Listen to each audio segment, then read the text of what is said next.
for you to call this dog a Boerboel and a pedigree, the dog must pass through a judge. Now, what you can get if you breed a pedigree dog is a vet certificate. Then after that, when the dog has gone through a judge, that's when the dog will now be certified for breeding. To have a full-grown up Boerboel like this, it goes through a lot of work. And years back, I mean, a lot of years back, when they were trying to breed this particular breed Boerboel, we have a lot of genetics, we have a lot of old breeders, we have a lot of bloodlines that came together to form this breed. We have the likes of, we have the Cabaret line, we have the Delatro, we have the old different that I will not mention. But for a grown-up Boerboel like this and to conform with the breed standard, it shouldn't be about only one aspect. It goes to all the areas of the dog: the head, the pigmentation, the top line, the angulation, and a lot of things about the Boerboel. So you cannot get a full complete dog without going through all these processes. So for this dog for you to call this dog a Boerboel and a pedigree, the dog must pass through a judge. Now, what you can get if you breed a pedigree dog is a vet certificate. Then after that, when the dog has gone through a judge, that's when the dog will now be certified for breeding, and it must align with the breed standard. All these things have their own percentage when getting the chart. Wow. The head has its own score. The pigmentation, which is the toenails and the lips and the hair, must be black. Wow. Then the top line, the back must be slant, not hollow. It must be straight. It has top line. For the hinds, the hind quarters must be very firm and strong for a Boerboel to be able to move very well. And for the past ends, which is the hand, must be very firm.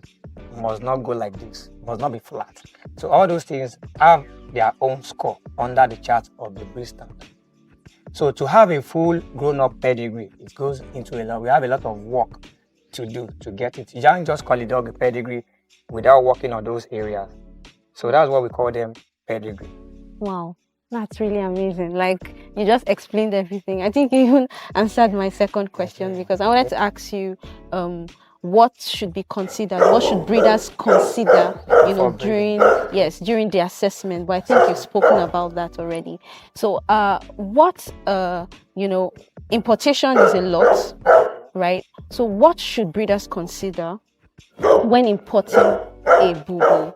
Because I know that sometimes it might be what you ordered versus what you got. There are many things to consider. It's not just seeing a fine dog on the picture. So what exactly should breeders consider before importing a dog? Thank you very much. Okay, before importing it, let me break it down into different aspects. Let me go through the male, then we'll now go back to the female. Awesome.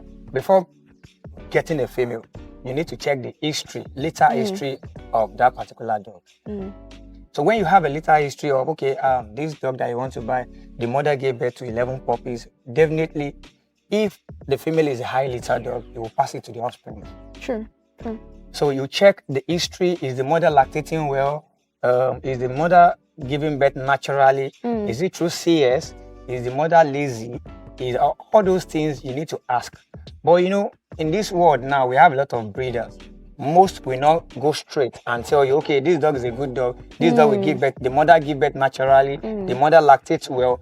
People will not tell you all those things, all in the name of trying to sell their dogs. So, but before doing all those things, you ask questions. Okay, this dog, how many puppies, how many females do you have in the litter? How many males when they give birth to that particular dog? So you have idea and knowledge of, okay, what the dog you are buying, what she too will be throwing. Okay, now, in the gene of that particular female, is the gene recessive? Is it the female that dominates the litter or the male? Like I said, okay, if you have a male and a female, even if you use 10 males on that female, there are some females that the puppy will never look like the male. They'll keep looking like their mother. Some will never look like the male. So you understand the history and the genetics of the particular dog you are buying to know whether, okay, is it the males that dominate the litter or the female? So when buying a particular female, you ask questions. The history of the female, how many litter, how many puppies, Is the mother lactating well? Is the mother a good mother? Is she caring? She take care of the puppies and all those things. But for a male, you ask for the history of the male. Is it a male that throws good puppies? What does the male throws? Is it a good head? Is it pigmentation? Yeah. Is it angulation? Is it hindquarters? You ask questions before buying the male. And secondly, before even buying a male, you check about the chart, the pedigree of the female you want to use that male on. Are they compatible? Because when breeding, you can't just put a male to a female. Yeah. You check what A has and B does not have. We have what we call both phenotype and genotype. Phenotype, you look at the physical appearance of the male, and you look at the physical appearance of the female. What the male has and the female does not have. What the female has and the male does not have. You cannot breed two dogs that have the same fault together. Yeah. For example, if you have a male that the skull is very small, and you have a female that the skull is very small, you cannot pair them together because the puppies they will give birth to, the skulls too might be very small. So we breed to improve, not to breed to make money. So when importing a male and a female, you ask questions. Okay, is the history of the male, are they fertile in their lineage? And are they the lineage that doesn't throw male dogs that have one ball? You ask questions. You can have a litter and have a litter of 10, 5 males, and one male will have just one ball. The other ball did not descend. Ask questions. Okay, is the male from that particular litter or not? Although breeders might not open up and tell you, this is what is happening to my dog. They will not tell you, but ask questions. Some you might be lucky, some might tell you. So that's just the things, basic things you need to ask when importing both a male and a female dog. Then check. If it's a pedigree Boerboel like this, you check the class of the dog. Is it Appendix A? Because we still have classes of Boerboel. We have the basic. From the basic, if that dog go through an appraisal and the dog score 80, the dog will promote to Appendix A. If a Boerboel from Appendix A breed to an SP dog, the dog score 80 after appraising will promote to Appendix B. If an Appendix B dog get to an adult age and was appraised and score 80, will still remain at Appendix B. The only thing that can make that dog move to SP is when that dog score 85. The dog will move to SP. And the dog will have to go through the hip and elbow test. If it's a female, we do vaginal hyperplasia test. Then the dog is certified for breeding. It's under SP.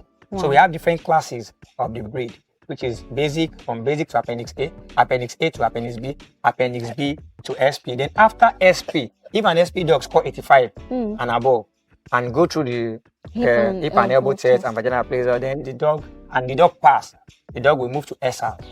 Wow. SR are dogs, SP dogs that score above 85 upward to 90. So that's SR. That's SR. So that's the chart for the classes of the Boerboel. So that's why when people want to buy dogs, they will tell you, is your dog SP? If your dog is not SP, I cannot go through the stress of buying Appendix B. I will now be praying for the dog to score 85 before that dog can move to SP. Wow, so this is really beautiful. Like, this is expository. Man, you're really good at what you do, sir. I'm just trying. Okay, sir. So, let's talk about their feeding, because these dogs are huge dogs. And you feed well. They look very big. Thank you very much. So, what should they eat? What do they need to eat to maintain their breed standard?